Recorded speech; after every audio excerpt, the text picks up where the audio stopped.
the Democrats, since Ted Kennedy in the 1990s, have worked to open the border. You cannot have a civilization with an open border. That is a given. I assume Stephen would agree with that open border and keeping a country intact are mutually exclusive. Can we agree on that? Yeah, that's why nobody asks for an open border.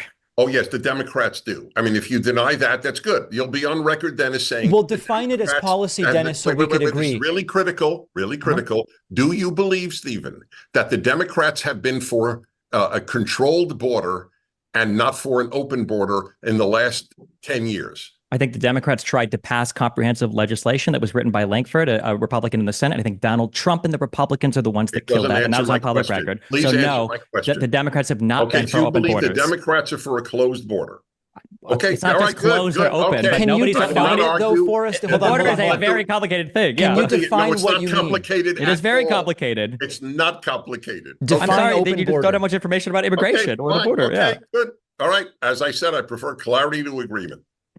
Can you define open border, Dennis? Yes, letting anybody who wants to come into this country come in. It's not complex. And then to be clear, you think that that's the case right now? That's the case right now. And that is the case what the Democrats want. That is correct. They have sanctuary cities all over my state. Excuse me, sanctuary city has nothing to do with immigration policy. Oh, sure as it does. If you are here illegally, we will not allow ICE or anyone else to take you away. You can come. That's what sanctuary city means. That is not what a sanctuary city is. That's not what a sanctuary... Sure, I can tell you what it means. When it comes to enforcing immigration, that is exclusively in the purview of the United States government. Now, it tends to be the case that if you're a state official, you can collect information about whether or not a person is here legally or not. And if you want, you can turn that information over to federal authorities like Immigrations and Customs Enforcement or like the Department of Homeland Security. You don't have an obligation to do so. And some cities explicitly say we won't. So a sanctuary city is just a city where if they arrest you, they're not going to do an immigration check. And if you fail, they're going to turn you over to the federal authorities. As somebody that is a conservative, who I imagine would have an appreciation for the concept of federalism, but the important protections of states' rights, because that's what we said when we threw abortion back to the states, you should champion a state deciding whether or not they would want to cooperate with a federal authority when it comes to turning somebody over for matters of deportation. But a sanctuary city does not legalize illegal immigration. It's just whether or not a city wants to cooperate with federal investigators when it comes to turning over an undocumented citizen or immigrant. Fine. Okay, we can continue. Do you agree with that, Dennis? I mean, do you recognize that it's an issue of state? The issue of people crossing a federal border is a federal issue. It is not just a state issue.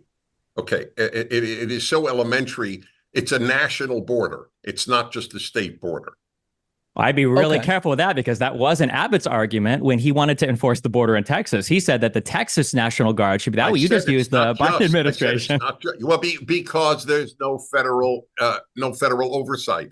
Because the Democrats are happy to have a great number of people come in. They're potential Democratic voters in their view. I think it's fair. So, Dennis, is there a single lawmaker or is there a single prominent Democrat that said we want open borders? No. Okay.